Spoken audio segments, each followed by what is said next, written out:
منتظر است.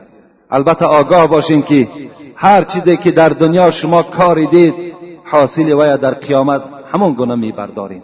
حضرت لقمان حکایه میکنن که بار مولاش گفت که لقمان گفت امسال گفت برای من جو بکار. جو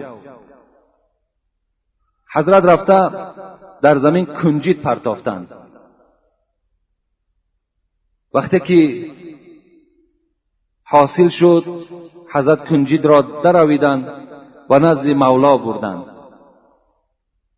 و گفتند مولا گفتند حاصل برداشته شد. حضرت آمدن نگاه کردن مولای لقمان که خوابچه ها پر از کنجید است.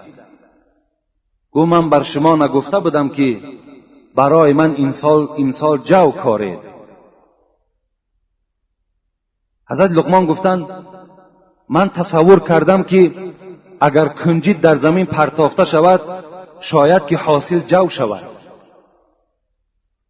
این مولا گفتند تو ابله بوده ای، تو بیعقل بوده ای، نخواد که کنجید در زمین پرتافته شود و حاصل جو برداشته شود.